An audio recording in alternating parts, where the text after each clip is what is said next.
So this is one of my 286 boards. When I bought it, it actually had broken simm sockets. They were the inferior plastic retention clip variant that invariably ends up broken because the plastic embrittles with age. And if you remove and insert the simms too often, well, the plastic just snaps off. I actually got an entire tray of these new old stock 30-pin simm holders. These are the angled ones, and they're a drop-in replacement for the twin angled ones. I'll show you what they look like. They're an absolute perfect fit to replace those. And yeah, I changed it over.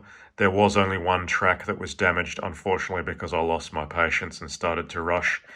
You can see the remnants of the bodge wire coming through the hole there.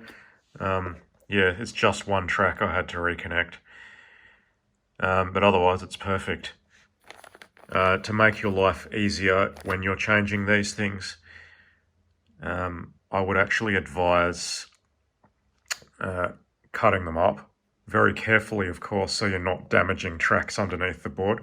This first one here that I damaged a track, I tried to remove the whole thing in one go, and I was highly unsuccessful, to say the least. But the remaining three, I actually cut them into quarters, and it's a piece of cake doing that. If you can cut them up successfully into quarters and use the hot air from underneath, it's really easy to remove them, and then you've just got to clean the holes out to reinstall the new ones. It's not exactly healthy or environmentally friendly, but the way I cut them into quarters was using an old soldering iron and actually just melting through them. But yeah, whatever works for you. Just don't ruin the tracks or rip pads off, obviously. And these metal retention clips, well, they're just so much more satisfying, and you just know that they're not going to break. And it works absolutely perfectly. This board, coincidentally, or out of interest anyway, it only supports the 9-chip parity simms. I do have some of the 3-chip parity simms, and it doesn't seem to like those. I don't know why. But anyway, that's not really related to this. I'll show you what those original simm sockets looked like now. So this is what the original simm sockets looked like on that 286 board. This is a aftermarket memory upgrade for the original Atari ST. It's kind of dodgy the way it connects. I never have actually used it, but cool to have in my collection nonetheless. And you can see that they are actually pairs together. You can, I think, get this variant with the metal clips. I'm not sure, but honestly, what the hell is the point? Those other ones that you can get individual with the metal clips, it's just so much easier installing those when you have only 30 pins to solder at a time instead of 60. Obviously, they're not going to fit on something like this. This one would need the individual straight up version. Yeah, because those angled ones cannot be spaced so closely together. It just will not work on something like this. And this won't even work with the type that come in a pair of two as well. I believe they're actually closer together than these. So yeah, there's multiple different kinds of simm sockets that are required if you're doing any kind of repairs on vintage computers. Just pay attention to what yours has. You can't possibly cover them all.